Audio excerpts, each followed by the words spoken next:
It's if you think of an expression as a recipe, then the operations would be the steps, and the functions and methods would be the cooks. So how does this metaphor shape your philosophy about best practices with data transformation design in order to deliver clean, readable pipelines, especially in large collaborative projects? The short answer is no more brackets. With Polars, you take a different approach. You're writing a paragraph of things that you want to do.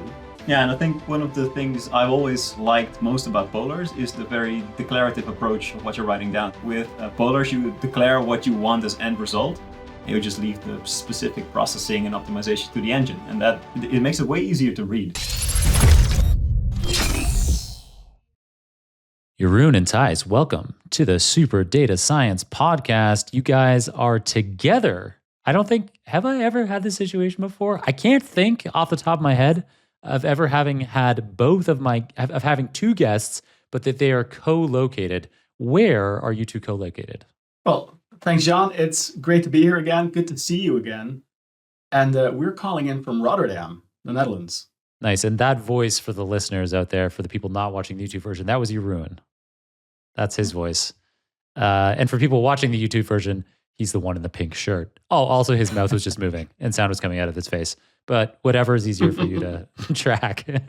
And then in a charming and matching or complementary forest green shirt, we have Thijs Nieuwdorp. Thijs, what does your voice sound like? Thanks so much for having me, John. This is what my voice sounds like. Oh, nice. You both have, it would be helpful if one of you didn't have a Dutch accent, but fine. We'll have to just work with us. We have accents? What do you mean we have accents? Oh, God, no. That's funny. So, Jeroen, you've been on the show before. You were on an episode 531 back in December 2021. That was the very end of my first year hosting this show. We had a great time on that podcast. It's a great episode that people can listen to. But Thijs, am I correct in understanding this is your first podcast ever? It is, yes. I've never podcasted before. It's just since the book is taking off.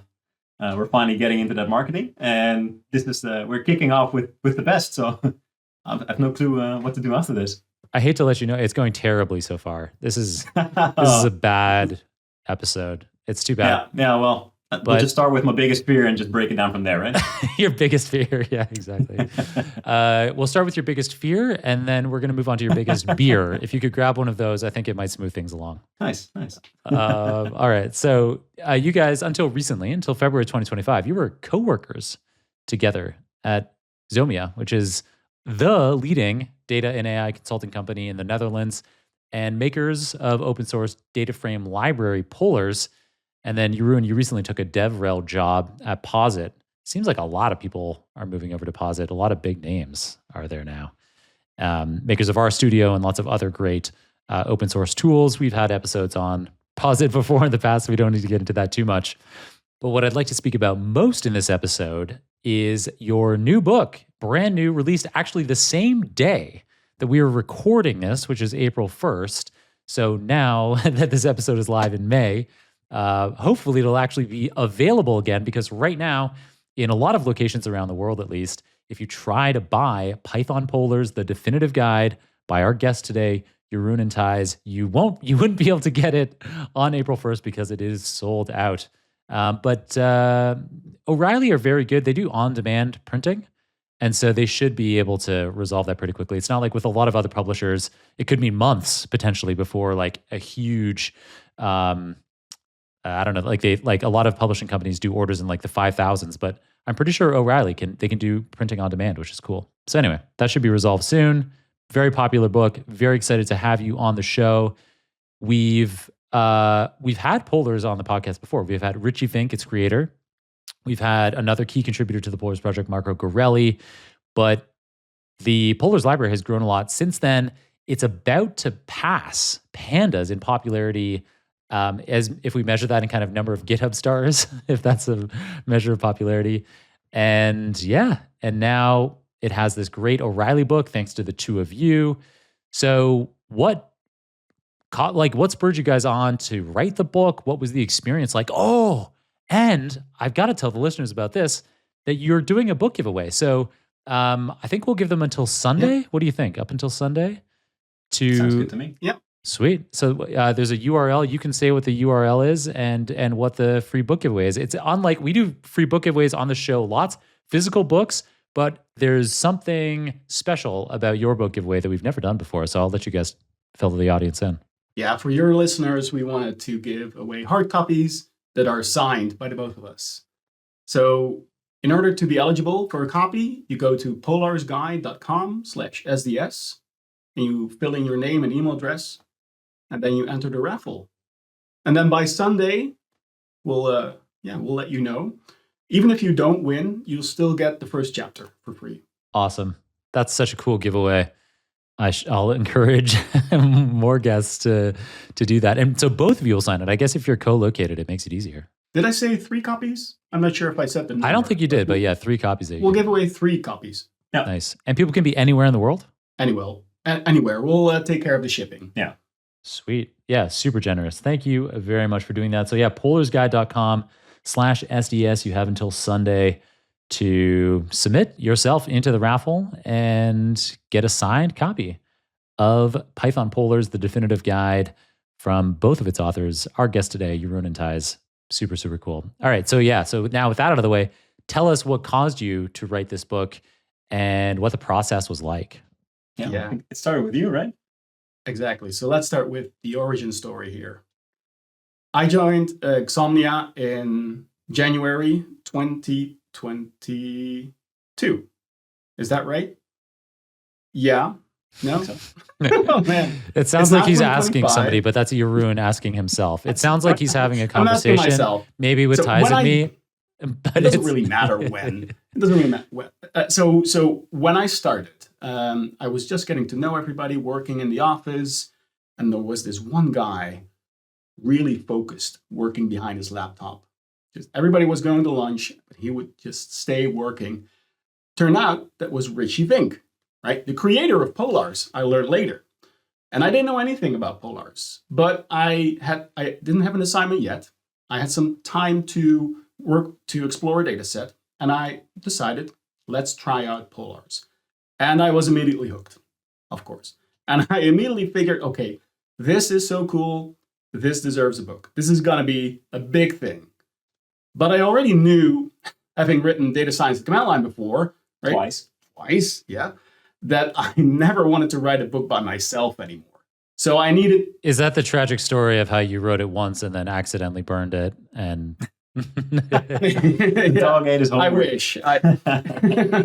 No, I needed another victim, right? Someone to share the pain with.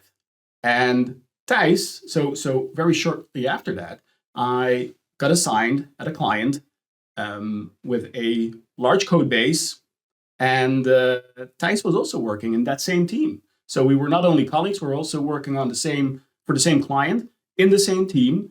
And so I felt like, hey, Thijs, he seems to be good at this. He likes to write. Why don't I ask him? And to which his answer was, obviously, yes. Yeah. And so I had a meeting with O'Reilly anyway about whether I could do anything else for them, maybe a video course or something related to data science command line. But that's when I asked him, like, hey, have you heard of this thing called Polars? He said, yeah, we've had 4 proposals so far, but we've all rejected them. I was like, oh, wow, 4 proposals already. And so that's when I knew that we had to write a serious proposal. So we wrote one over 15 pages. We brought in all the stats that we could. And of course, by then, O'Reilly hesitantly said yes. But after a few months, they realized, like, oh, wait a minute. This is actually going to be a big thing. We want to have this book now. And I started feeling the pressure. Started asking, like, okay, about that deadline, like, is everything going all right? Yeah, that's really scary because writing a book is torture. It's when I wrote Deep Learning Illustrated, it was the worst experience of my life. The only thing that came close was writing a PhD dissertation. But with a PhD dissertation, there's not that much pressure because like 2 people are going to read it. You're going to have your PhD exam, like the board. They're the only people that are going to read it. And then also there's this amusing thing of a number of girlfriends that I've had since doing the PhD, they, in this like early stage of dating when they're like really excited about, having met me, that goes away quickly. Mhm. But there's this You very give them a copy brief of your window. PhD? No, but they like see it on the shelf and they're like, I'm going to read that. And I'm like, you're not. You're really not. It's really not readable. It's like, it's designed for a really specific niche of individual in the world that you have to spend like many years for this to make any sense. But writing a book like Deep Learning Illustrated, the idea was hopefully more than 2 people would read it. And I don't know, the whole time, I don't know if you feel differently about this, Jeroen, having now written several books before. So maybe you feel like, you know what, I can write a bestseller. I know the process, I know what to do. But at least for me, I mean, I've only released that one book so far. And for me, the whole time I was writing it, I was filled with this deep concern that it would come out and everyone would realize that I was a fraud, that like I had no idea what I was talking about. I don't know if you've had anything like that. Yeah, I recognize that, especially with the first edition of Data Science at the Command Line, which I wrote right after I finished my PhD thesis. I was in this groove, but I really felt like an imposter during that entire time, especially since everybody and their dog seems to have an opinion about Linux and Unix and which tools to use. And so a lot of opinionated people there, which made it all the worse. But by the second edition, I realized like, hey, you said bestseller. Well, I'm not sure that our book is going to be a bestseller. I'm pretty sure it's not. But the Polars book, I mean, it might not be a New York Times bestseller, but I bet in some Amazon categories it will be. Surely. Maybe. Yeah. It's funny how Amazon assigns these categories. Number one. You could be number one graph design. database. Exactly. Graph database execution for children. Exactly. Oh, wow. But what I have learned is that I and Thijs, I knew that Thijs, we can definitely write a book, right? You don't have to know everything. That's what a lot of people think, is that you have to be an expert in the topic. No, that's not true. Maybe you think that you're an expert, but as you start writing, you'll realize that you have a lot of gaps in your knowledge, and that's when you start, learning more and more about the topic. So I was, by then, when we started writing Python Polars, I was pretty confident that as long as we would stay one step ahead, right? And what definitely helped is that we were able to implement the things that we learned at our client. And we can talk more about this later, how we actually put this into production. But you'll figure things out along the way. You put the book into production? Not the book in production, but we have, I think that our client is probably it's one of the first companies that has actually Polars code running in production. So it has that now for over a year, before the 1.0 release of Polars. So so quite confident. And I guess the biggest takeaway here is that you don't have to know everything when you start writing a book. You'll figure things out along the way. Yeah, it turns out that the imposter syndrome is it's a natural part of the writing process. Nice. And Thijs, what is it like working with a tyrant like Jeroen? You want me to leave the room? Blink twice. Yeah, exactly. No, in my opinion, it went very naturally. I think quite early on, we already noticed that we have a relatively complementary writing style. That I just start putting words on paper and start restructuring and moving it around and refine it more. Something that stems from the time I was still writing a thesis where I couldn't get anything on paper because I was so judging everything you put down, like, that's not quite it. And you kind of get stuck in that, right? So I learned to just get stuff out on paper, and it may not be proper in the right format and the right semantics, not exactly the nuance you want to catch. But ultimately, it gets you to where you want to be. It's just like the first 80% needs to come first, and that's not perfect yet. And Jeroen is one of his qualities is that he can use his perfectionism in such a way that he's very good at the refining phase. So when I put some meat in the chapters already, he comes and moves stuff around and, oh, have you thought about this, or shouldn't you word it like this? And that really dots the I's. So in that sense, not necessarily a tyrant, it's just a very effective perfectionist. Thank you. It's a fine, fine line. Yeah, there is a fine line. Yeah. And I am very well aware that there is such a thing as preparing too much, as overthinking things. And it really helps when there is already something on the page. So, for example, that could be text written by Thijs or by myself. What I sometimes do as a trick whenever I feel I'm stuck, because this is a book that involves a lot of code, I'll first write all the code cells, all the code chunks, so that I can then fill in the gaps with text along the way. That's one of a couple of tricks that I could apply here. Yeah. Curious about Trainium 2, the latest AI chip purpose-built by AWS for large-scale training and inference? Each Trainium 2 instance packs a punch with 20.8 petaflops of compute power, but here's where things get really exciting. The new Trainium 2 Ultra servers combine 64 chips to deliver a massive 83 petaflops in a single node.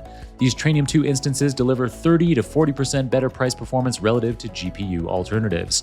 Major players in AI like Anthropic and Databricks, along with innovative startups like Poolside, have teamed up with AWS to power their next-gen AI projects on Trainium 2.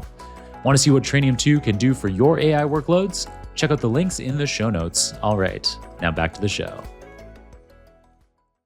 Very nice. How long do you think it'll be before book writing is we'll just be completely, my next question is kind of a joke, but it's just such an annoying question. And I'm even regretting that it's going to come out of my mouth. I'm going to do it because now I've started down this road, but I was going to have that classic thing. It's like when I'm out for drinks with friends that are, say, not data scientists or AI engineers, software developers, but maybe they listen to the podcast. And so, for example, I have a friend who's like, oh, you're really lucky that you got your book, Deep Learning Illustrated, out before the ChatGPT era so that people know you really wrote it. Yeah. And then, so I was going to have this question, which is kind of trite, and you don't have to spend much time answering this. We can just we'll get into some Polar's topics next. But, do you think there will be a time in the foreseeable future where O'Reilly just asks a machine for a proposal, it creates a 15-page proposal, and then it says, this is it. And then it goes and writes. If you want to keep on regurgitating existing knowledge, then using a stochastic parrot is great. But if you want to produce actual new knowledge, then I believe that humans are very much indispensable here. Nice. Good answer. That was nice. Really a much, much better answer than I was anticipating, especially given the quality of the guests. But anyway. April 1st. We are recording on April Fool's Day. And I guess it's still the morning in Hawaii or something at the time that we're recording. So nice. Let's talk about Polars. I do think your book is going to be a bestseller because there is a Polars moment right now, as I talked about kind of at the outset of this episode, with the popularity, at least in terms of GitHub stars, probably going to surpass the number of stars that Pandas has this year. Richie Vink and Marco Gorelli's episodes of this podcast last year were very popular in terms of both listens as well as social media reactions. And by the way, if people are interested, because we've been careful with this episode with the topics that we've curated, we won't be overlapping with Polars topics from Richie or Marco's episodes. So if you want even more Polars after this episode, you can check out 827 with Richie or 815 with Marco or both. And I mean, they're outstanding episodes. Both are highly technical people, just like Jeroen and Thijs are.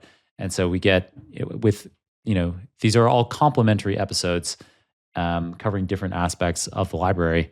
But yeah, very popular episodes, very popular social media reaction. I would not be surprised at all if your book did, if it sold like hotcakes. Everyone loves hotcakes. So let's talk about the grammar. So like R's tidyverse, which they make at Posit, where you now work, Jeroen. With Polars, there's also a grammar and a naming convention that is encouraged to preserve semantic clarity, which means that not only can you understand your code better when you come back to it later, but other people that you're working with can understand it more easily as well. In the book, you two compare expressions in polars to recipes. So specifically, I'm gonna read a little snippet of your book here.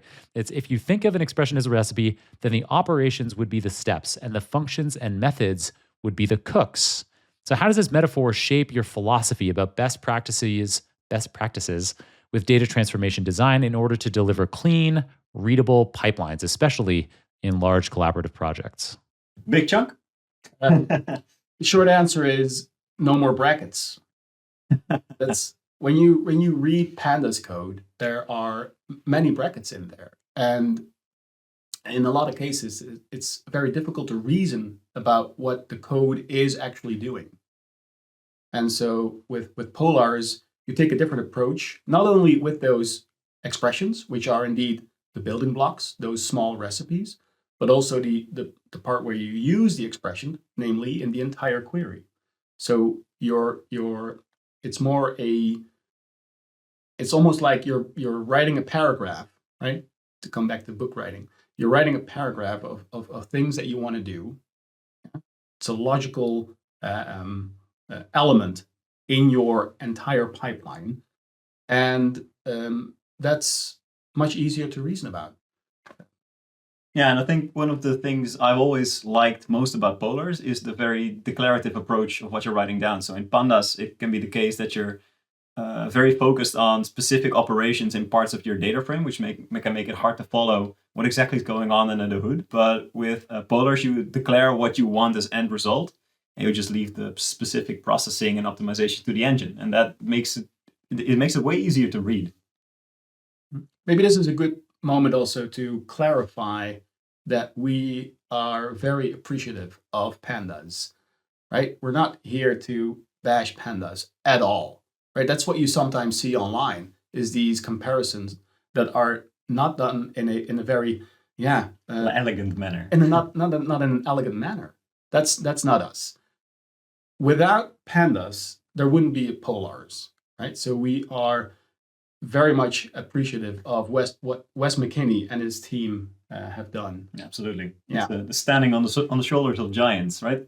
Wes is now also, so Wes, the creator of the Pandas library, which for people who aren't already practicing data scientists, you may not be aware that Pandas has been for some time now, for a decade at least, the de facto standard for working with data frames, which are a kind of data that's like how you could imagine data are in a spreadsheet. So in like an Excel kind of tool where you can have columns that represent different kinds of data. So you're not restricted to having just a matrix of numbers, of float values. For example, with a data frame, you could have, similar to this idea of column names, and then you could have, one column that's string information, like company names, another one that's number information, like how much revenue those companies had in a year.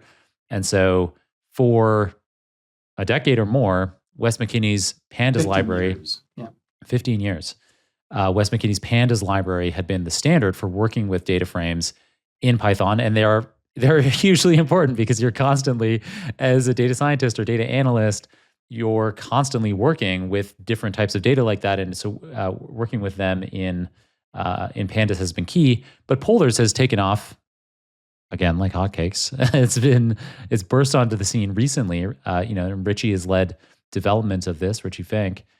But it's so I realize that you guys don't, it's not nice to bash Pandas, but why are so many people switching over to polars today? Like, what's the kind of nuanced argument that even maybe Wes McKinney himself would forward? So I think one of the when we were talking with Richie over the many times we talked with him over the course of writing the book, one of the main experiences that shaped how he wanted polars to work was some frustrations that he had when running his pipeline, and only 20 minutes in you run into some trouble and it crashes, and that's not something you could have seen up front. So this is one of the things that one of the experiences that helped him shape what polars ultimately became. And there's also a lot of good things that he saw in how Pandas works that he wanted to take and put in polars. But generally, like Pandas became a big inspiration, both good and bad, for polars and also other libraries. I think like Spark Especially, you can see that the syntax of the Spark is a lot like how Polars turned out. And there's other elements, like for example, from the Rust language that that Richie took to implement in Polars, because it just made it work so nicely. Yeah, he talks a lot about Rust in his episode. Cool. All right, so that kind of gives us a bit of a foundation around your book and around Polars and why people are using it so much for data frames operations today, and more so. Earlier in the episode, you mentioned about a real-world implementation of Polars, and maybe, as you said, maybe the first ever production instance of Polars. And so am I right in understanding that's Alliander? I'm probably butchering the pronunciation of that. Yeah, Alliander. It's a power grid provider in the Netherlands. Also, they provide the infrastructure for both electricity and gas in a third to a half of the Netherlands, I believe. So the largest utility company in the Netherlands, therefore, I can't even say Netherlands. That's how bad I am. It's Dutch pronunciation. Nederlands. That's actually easier, isn't that way, isn't it? Yeah. For us, it is. Oh, that's what you're talking about. I was wondering. What is this country? Where are these Netherlands? That ain't no country I ever heard of. And so tell us about that project and what it was like. And actually, it'd be interesting to know if, when was there overlap in working on the book and working on that project? And did working on a Polars book help with a real world implementation? Anyway, that's kind of an interesting side question. Yeah. Yeah. So the origin story here is that Thijs and I, we were both very excited about Polars.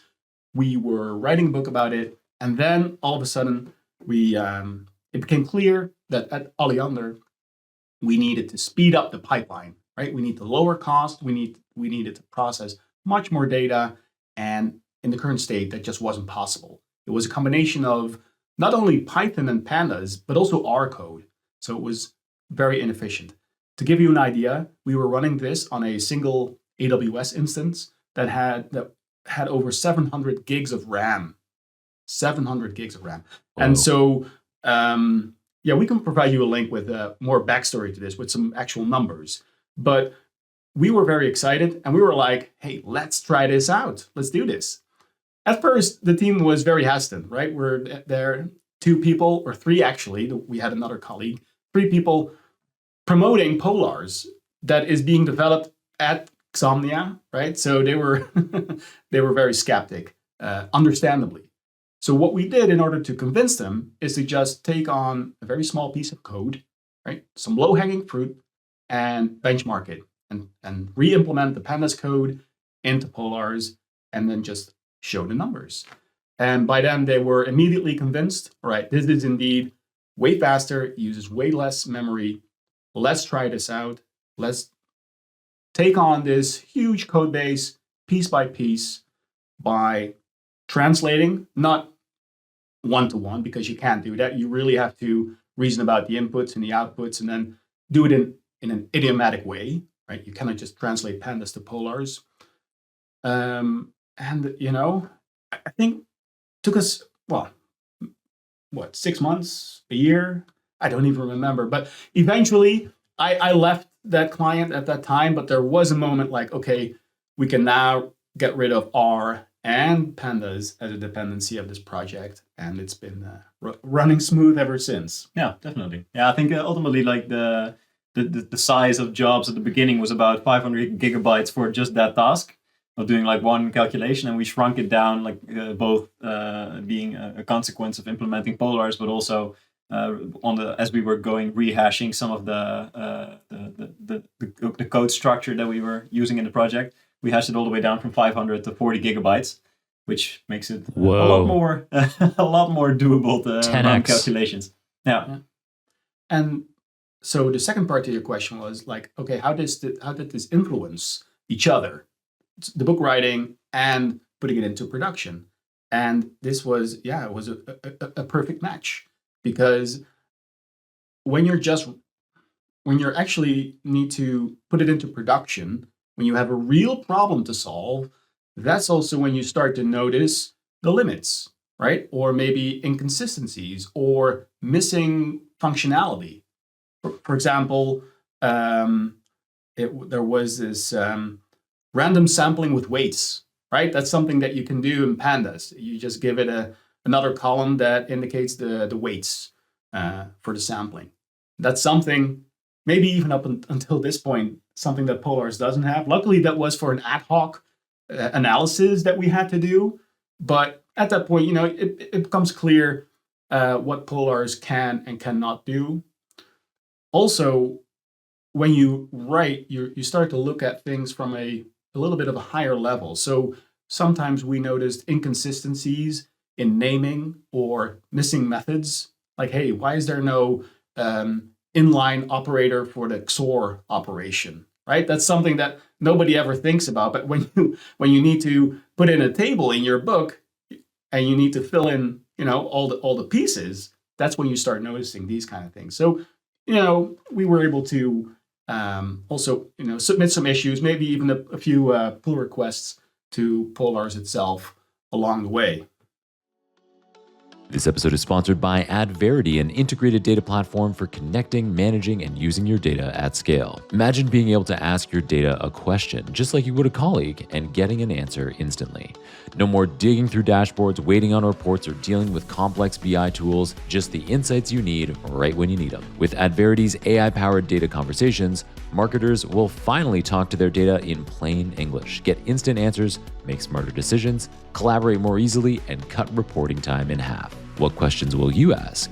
To learn more, check out the show notes or visit www.adverity.com. That's ADVERITY.com. Very cool. So you're actually influencing the library itself as you're writing the Polars book, as you're working on consulting projects, bringing Polars into the real world, getting huge benefits in terms of memory footprint. That 10x figure that you gave there, 500 gigs of memory down to 40, that's massive. Definitely makes it a lot easier to be working with the data. Do you happen to have, and like no pressure if you don't, but it was nice to kind of get that 10x for memory, that 10x improvement. Do you happen to know what it was for like compute time? Was it about 10x as well, kind of thing? I think ultimately the compute time, because along the way, one of the things why we had to optimize the code was because the requirements for the amount of samples that we were running for a certain simulation were supposed to hit 50 samples. That was like what the stakeholders asked us to strive for. And the 500 gigabyte instances was already 25 samples, so we couldn't push it higher because it just stacked higher and higher. And that's at the end, ultimately, we were able to do those 50 samples in the same time frame that it took to do the 25 samples at the beginning. Cool. Very nice. I want to move on to a slightly different topic from your book, but it's related to this idea that you just mentioned around improving code bases, improving the Polars library, and kind of the flexibility, the full breadth of capabilities that it has. In your book, you introduce a way to style tables with a package called great_tables. Great tables. But yeah, if you're typing it out, the package is great_tables. And in a talk, Jeroen, you actually mentioned that tables are underappreciated in visualization. So could you elaborate on why this Great Tables package was created, what it does, maybe what its advantages to existing approaches out there? In hindsight, so now that this package exists, right, Great Tables, it's strange that there wasn't already a package, right? Because tables are everywhere. Especially when people are working with Excel, a lot of people really like to add styling to this in order to make it presentable to stakeholders, right? Add some color, use currencies, what have you. Maybe some mini graphs in there, right? So now that it's there, it's so obvious that there should be a package for this. So Rich, I'm actually not sure how to pronounce his last name. The creators of Great Tables, Rich Eon. I'm butchering that, but I do know the co-creator. Well, they're both my colleagues. I should know, but I just call them Rich and Michael Chow. Great folks. You should have them on the show as well. They created the Great Tables package, and so. Just only a few days ago, I saw a post by someone about Polars advocating, or actually recommending that, okay, it's useful to add in the $ when you're presenting currency. But what he was doing, he was actually changing the underlying data. I'm like, wait a minute, that's not the way to do it. You want to change how it's represented, right? This layer on top of it. That's what you need to do, and that's what grade tables can provide. So you're not changing those floats or integers to strings in order to format it. That's not the way to do it. No. So there should be another layer, and Python has a myriad of data visualization packages, but when it comes to producing tables, well, I only know of one, and that's grade tables. So with Polars, you can indeed style data frames using the grade tables package created by Rich Yanone and Michael Chow. So you use the df style accessor, and that will then use the grade tables package under the hood. There you go.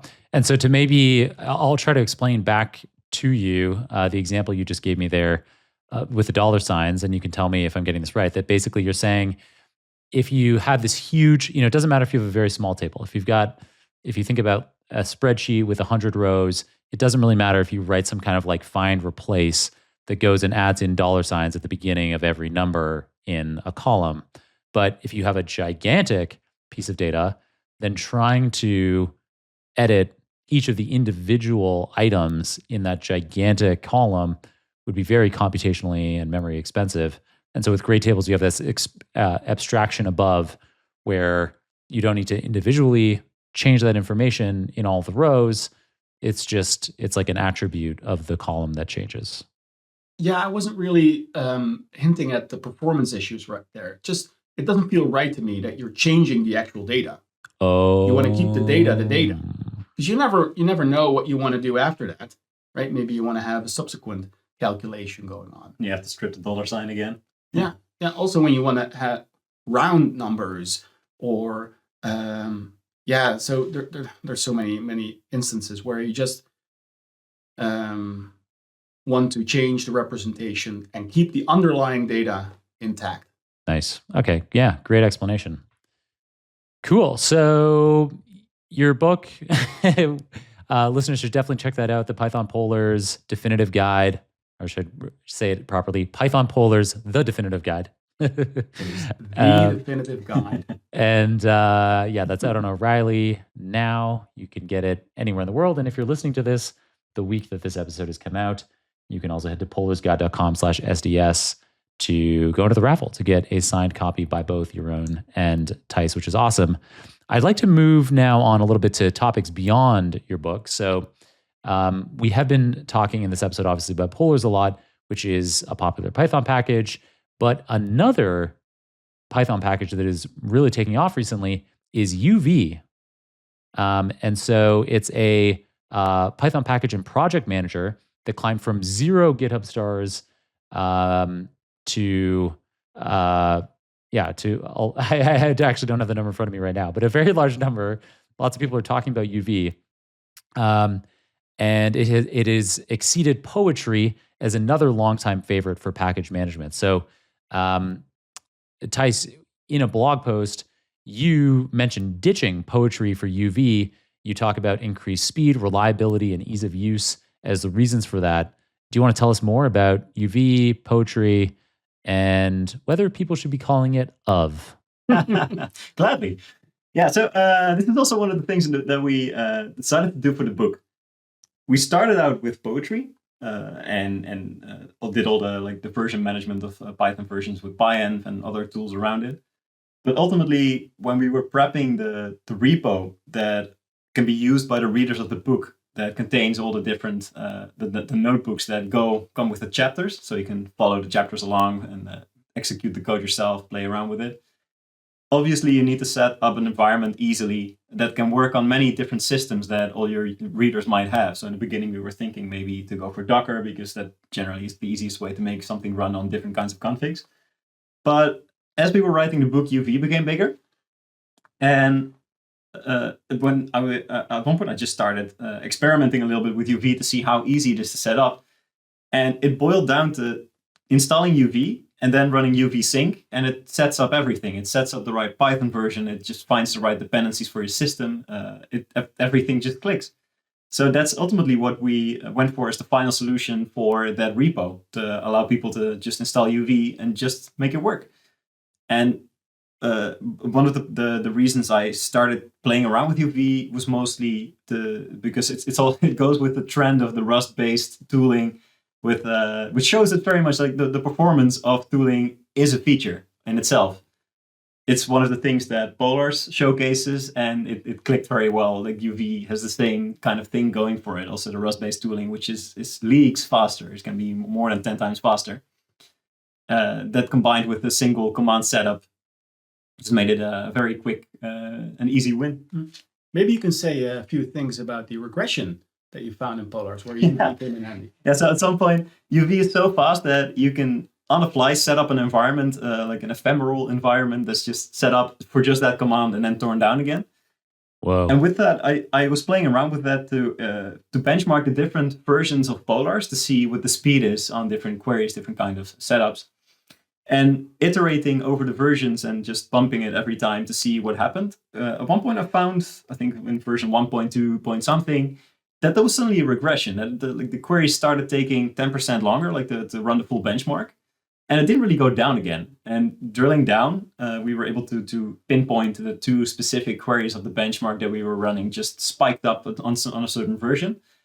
And because UV just sets it up so quickly, at one point with a script for git bisect, which allows you to pinpoint the exact commit version in the Polars repo where it started occurring, allowed us to find which specific commit caused this regression. And funny enough, when I communicated it to the Polars guys in that week, they hit the same code, and for some reason, like they couldn't quite figure out quickly what exactly caused it, but they hit the same code and refactored it, and that resolved itself. So ultimately, all was good.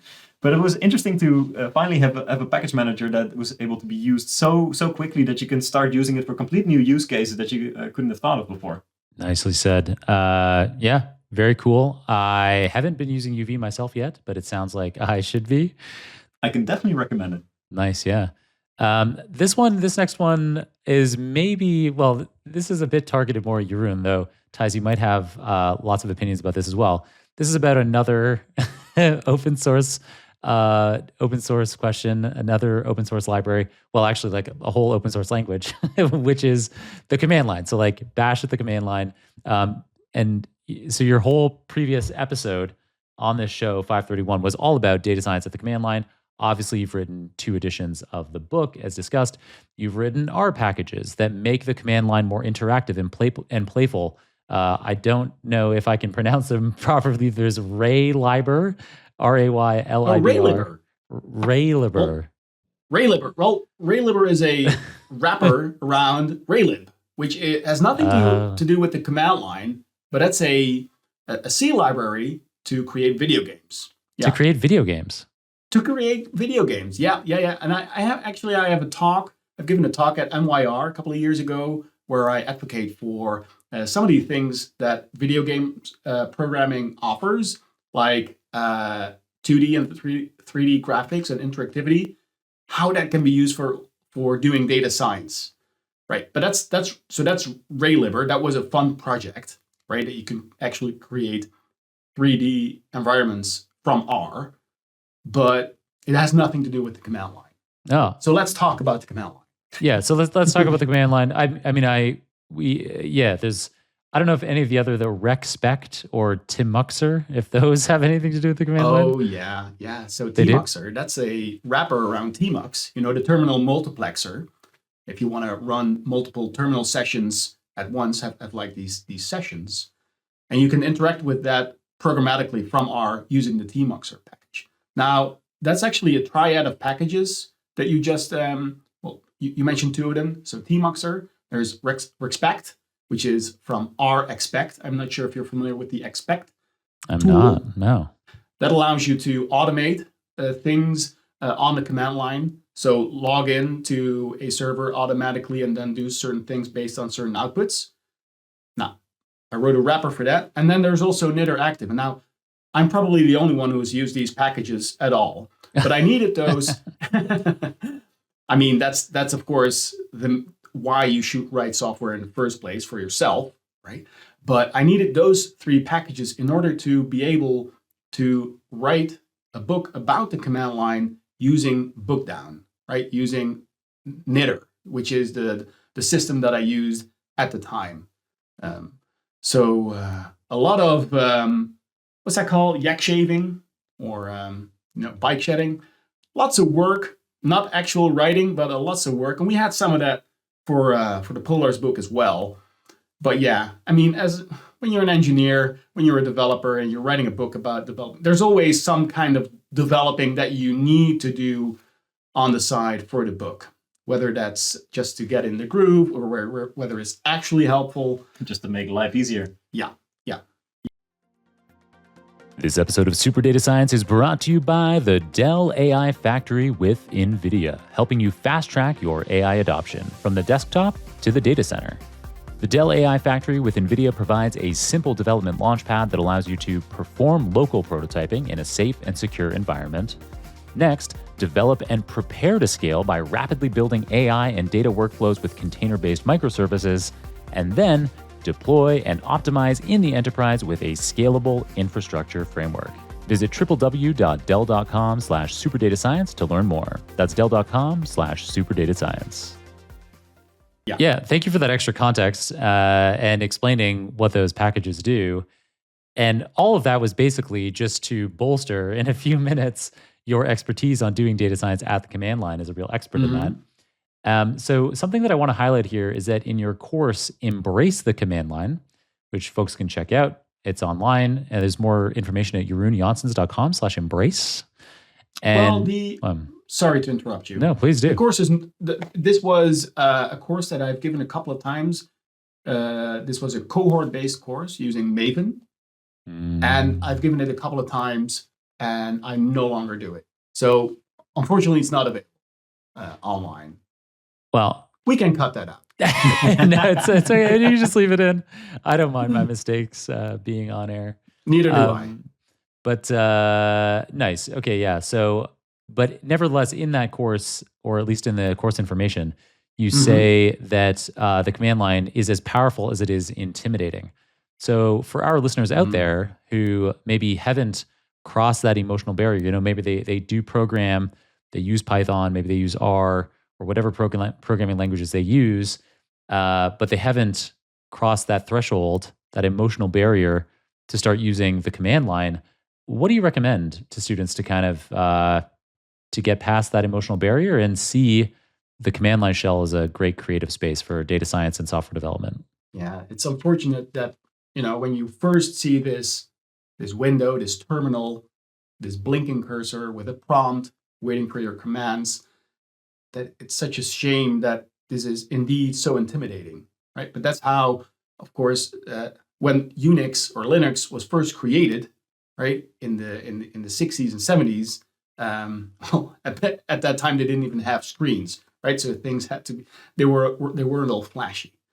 So there is indeed a hurdle for you to take, for you to embrace the command line. And there are certain tricks that you can apply, certain changes that you can make in order to make the command line, a more pleasant environment, a more forgiving environment.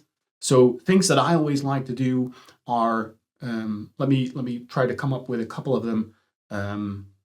First of all, use colors that you like, use a font that you like, add in aliases so that these long commands, these long incantations, that you don't have to remember them by heart. So you make the experience more ergonomic.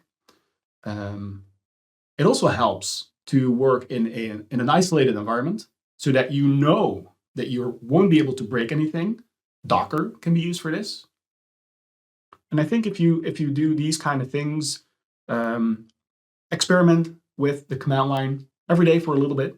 Don't try to do everything all at once. I mean, I don't.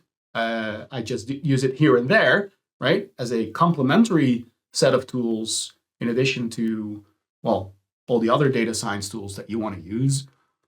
And then, you'll gradually build up more and more appreciation of the command line. You'll be able to embrace it more and more, make it your own. Very nice. I love that. Nice. And so I realize now I've strayed. I've already kind of switched gears and taken us away from your Polars book. But I remember now that there were a couple of stories from that we discussed before coming on air that I really wanted to cover before this episode ended. So we're gonna we're gonna have this grading experience for the audience of going back to your book. But maybe that's a nice place to end anyway. And so first what I wanted to talk about, and so you guys may or may not be aware of this, but in 2025, two of the biggest sponsors of this podcast, to whom we're very grateful because it allows us to keep the lights on and make this show for everyone, are Dell and NVIDIA. And it sounds like for the appendix of your book, Dell and NVIDIA, you had some kind of partnership with them that allowed you to do more. Explain how they were involved with your book. Yeah, so at a certain point, I got a LinkedIn message from NVIDIA. It was something about being an influencer, and at first I didn't think much of it. After, a week or two, I decided to reply like, "All right, I'm interested. Let's chat." And it turned out that they actually wanted to collaborate with us. They were quite eager to send us some hardware so that we could benchmark Polars on the GPU. And we're like, great. Only thing is, we don't have anything to put that video card in. So that's when they brought in their partner, Dell, and Dell was able to supply the rest of the hardware. Yeah, so that was a fantastic collaboration. And the way we did this is, Thijs can say more about the software side of things, but in terms of hardware, it was all in the States. So Dell had this laboratory where they had, a beefy machine, and they were able to swap out, different NVIDIA video cards. So we did the RTX 6000. No, the ADA generation. The ADA generation. So these were all professional video cards, not the consumer. Yeah, level. so the workstation variant. Yeah. So we were. Was very important for us that we were able to benchmark things ourselves. That we wouldn't just copy numbers from some leaflet, right? Some promotional material. We wanted to produce these numbers ourselves if we were going to put them in our book. And, that was all fine. NVIDIA and Dell thought it was a great idea. And so eventually we were able to try out 5 different video cards for a number of different settings and packages. And that's all reported now in the appendix of the book. But Thijs, maybe you can say something about how you actually benchmarked. Yeah. So to start off with a little more context is that NVIDIA has a team called Rapids, which is working on creating all kinds of general purpose computing packages that can run on the CUDA platform. And CUDA is like the calculation platform that NVIDIA opens up so you can run any kind of calculation effectively on the GPU. And the difference between normal CPU and GPU is that GPU has many relatively dumb, simple processors, but just many of them. So if you are able to bend a calculation problem into something that the GPU can run, it oftentimes accelerates by a lot, by a factor up to 10. So they also did this for packages like Pandas. They have cuDF is what their package is called. It's a data frame library, but runs on the GPU. And they wanted to collaborate with Polars as well. But since Polars has this layered architecture where it runs through an optimizer first and only then gets sent to an engine, it would be a waste to just put the Polars API on cuDF and just translate it to normal cuDF functions, because a lot of the performance enhancements from Polars comes from its optimization. So instead, Rapids worked together with Polars and designed a GPU engine that gets input from that optimization layer. And because they recently opened up a beta for this new package, they got in contact with us to ask, like, hey, you guys are working on the book of Polars. Do you want to collaborate? And we said, well, with the terms that we could test stuff ourselves and benchmark ourselves, we definitely said yes, because it was turned out to be a lovely collaboration as well. That's a cool story. Yeah, definitely. What were the results? Is that what you're going to tell me now? Please tell me the results. It's a lot faster. Yeah, it is. Yeah, so we already noticed that, like in the beginning, the promotional material was a bit careful with what kind of size of data set it would be beneficial from, and it turned out from the test that we were doing that it's quite quickly already. Because you have a bit of because data needs to be transferred to the GPU, you get a small overhead. So you start seeing the difference when the data set size grows, but it's already from 1 gigabytes and up. So it's relatively quickly because most data that you would work with in a professional setting usually tends to grow a lot. And we also noticed that like even the relatively, you'd say, smaller GPU cards with less processors already benefit a lot from this already have a big speed up from just using the GPU engine. Very nice. Cool project. Great results. Unsurprising results given everything that we know about polars already, including the examples that you gave at Alliander earlier in this episode. But cool to have kind of that comprehensive benchmarking there on 4 different NVIDIA cards. And cool that Dell, supplied the server for you to be doing all that benchmarking yourself. All right. And then one final story that I want to get in here. So I mentioned already how Marco Gorelli. So Marco Gorelli was our first ever Polars episode on this podcast. So that was episode 815. And then he introduced me to Richie, the creator of Polars, who came in not long after that, a couple months later in episode 827. And now you guys are you're the final episode in the trilogy on Polars. Well, probably not the final. We'll have more. But for this, it's like the original Star Wars, 4, 5, and 6. Yes. Your episode 6 of the original Star Wars. So I understand that there's an amusing story involving Marco somehow sabotaging your book and forcing you to rewrite an entire chapter. Yeah, it's amusing now, but at the time. So we have to go back a little bit further. Was at a Christmas party organized by Xomnia, where Richie was also present. And Richie was like, yeah, Polars is going to have data visualization capabilities. I'm like, what? Python doesn't need another package to do data visualization. There are already 24, so many out there. So at first I was like, man, and they keep expanding the library. We just want to finish this book. So I was quite upset at first. After a while, I started to realize, okay, maybe it's not so bad. I mean, if the book has a chapter about data visualization, maybe it'll sell better if it has some pretty pictures. So I started writing. I was quite happy to find out that Polars itself doesn't do any data visualization. It has the df.plot namespace, but then every method in that namespace calls out to another package, hvplot. And I wasn't familiar with hvplot yet. It's this meta package which can target matplotlib and plotly and another one, bokeh. Thank you. And so, okay, I really had to get into hvplot, but I didn't just want to write about hvplot. I also wanted to include grade tables, right? I was a big fan of that. And you could argue that presenting a table is also a form of data visualization. Plot9, I'm a big fan of Plot9. So it was going to be a huge chapter.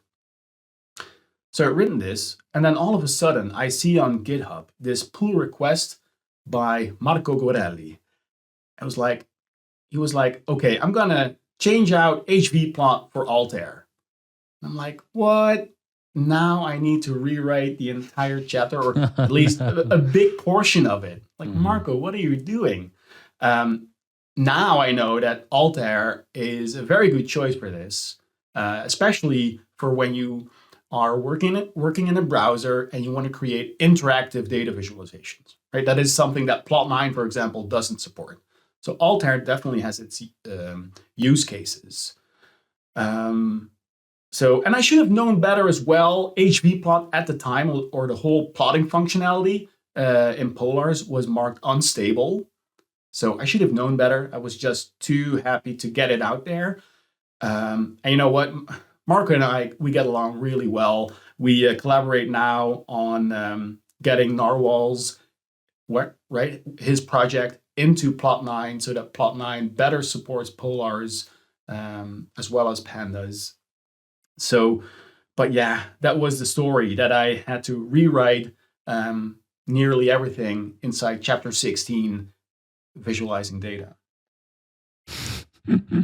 Nice. Great story. And it is funny to imagine Marco kind of sabotaging your book, because he's an extremely nice, because the episode with Marco, I don't know if you know this or not, but I recorded it with him in person in London, and he took a train.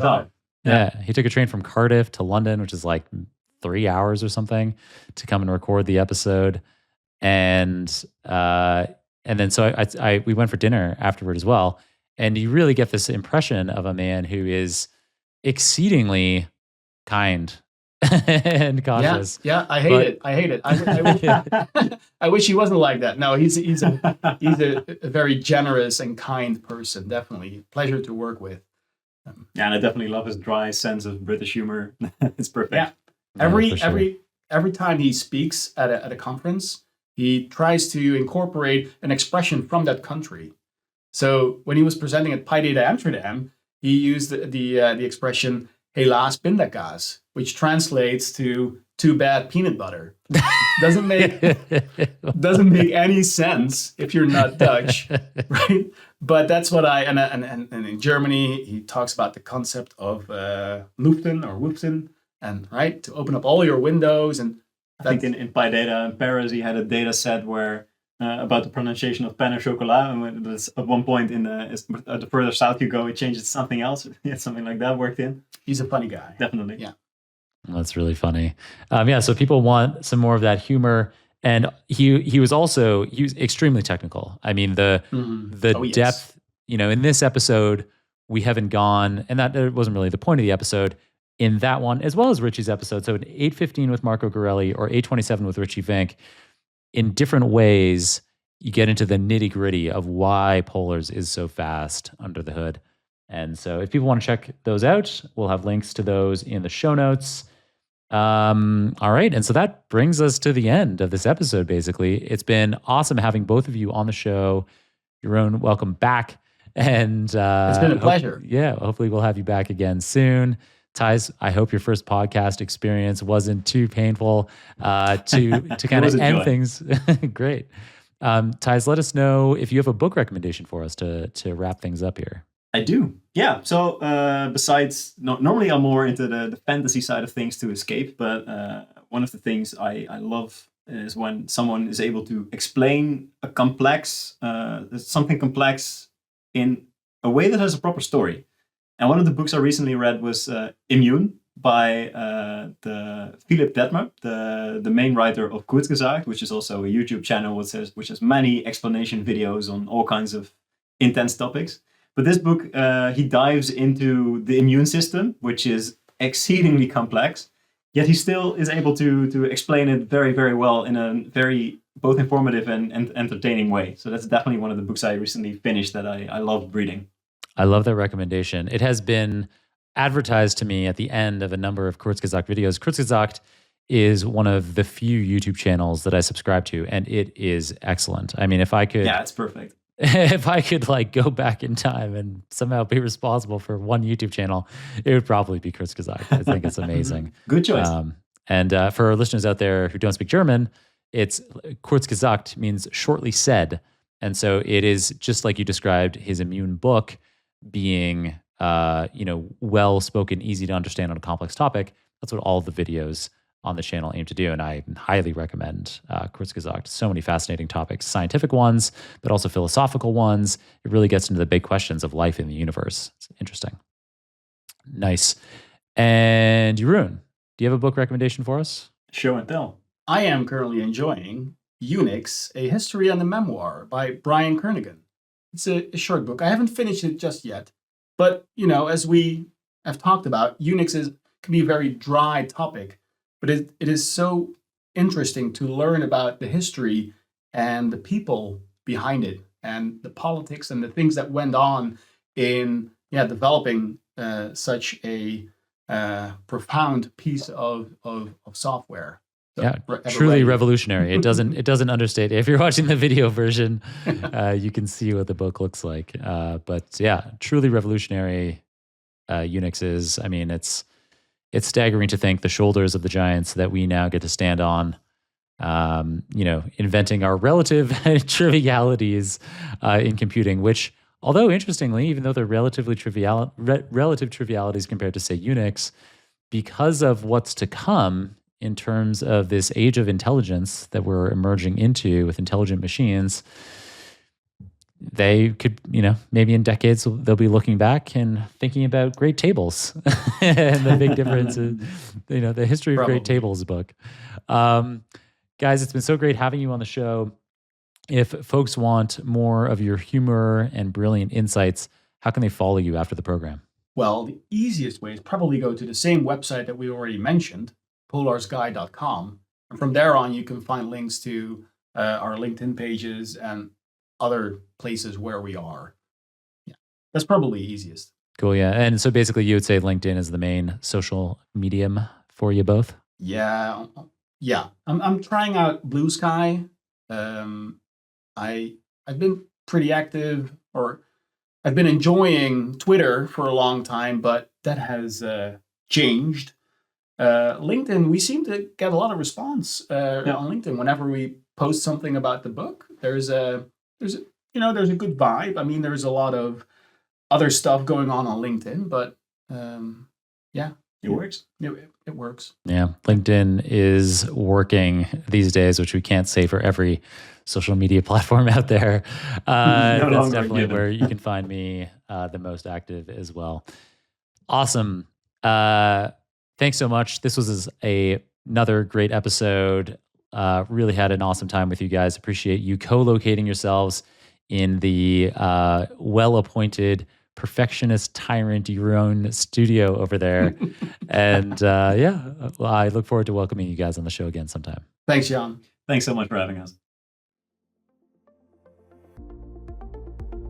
What a tremendous episode with Jeroen and Thijs. In it, they covered Python polars and how it's a high-performance data frame library that uses a declarative approach, allowing users to state what they want as an end result while the engine handles optimization. We talked about how the book Python Polars, the definitive guide by Jeroen and Thijs, provides comprehensive coverage of polars and includes benchmarks showing polars can reduce memory usage and compute time by up to 10x compared to Pandas, the standard, or at least until recently, until polars came along, the standard data frame operations library. Polar uses a grammar where expressions function like recipes, operations are steps, and functions or methods are the cooks, creating readable code without excessive brackets. We talked about how, when implemented at Alliander, a Dutch power grid provider, polars reduced memory requirements from 500 gigabytes to 40 gigabytes, so a 10x reduction, and doubled processing capacity. We also talked about other things than polars. So we talked, for example, about how the UV package manager is emerging as a faster Rust-based alternative to Poetry, allowing for quick environment setup and teardown for benchmarking. Or whatever. It doesn't need to be for benchmarking. It can be for whatever reason you would need Python packages. And finally, we talked about Great Tables and how it provides styling capabilities for data tables, allowing presentation-ready formatting without modifying the underlying data. As always, you can get all those show notes, including the transcript for this episode, the video recording, any materials mentioned on the show, the URLs for Jeroen and Thijs' social media profiles, as well as my own, at superdatascience.com/885. And if you'd like to engage with me in person as opposed to just through social media, I'd love to meet you in real life next week at the Open Data Science Conference, ODSC East, running from May 13th to 15th in Boston. I'll be hosting the keynote sessions, and along with my longtime friend and colleague, the extraordinary Ed Donner, I'll be delivering a 4-hour hands-on training in Python to demonstrate how you can design, train, and deploy cutting-edge multi-agent AI systems for real-life applications. That is going to be fun. Thanks, of course, to everyone on the Super Data Science podcast team, our podcast manager, Sonia Brajevich, media editor, Mario Pombo, Nathan Daly, and Natalie Jaisky on partnerships, our researcher, Serge Massis, our writer, Dr. Zara Karche, and our founder, Kirill Eremenko. Thanks to all of them for producing another laugh-filled episode for us today, for enabling that super team to create this free podcast for you. We are, of course, deeply grateful to our sponsors. You, listener, you can support this show by checking out our sponsors' links, which are in the show notes. And if you yourself are interested in sponsoring an episode, you can get the details on how to do that at johnkrohn.com/podcast. Otherwise, share, review, subscribe, edit videos into shorts to your heart's content. But most importantly, just keep on tuning in. I'm so grateful to have you listening and hope I can continue to make episodes you love for years and years to come. Till next time, keep on rocking it out there, and I'm looking forward to enjoying another round of the Super Data Science Podcast with you very soon.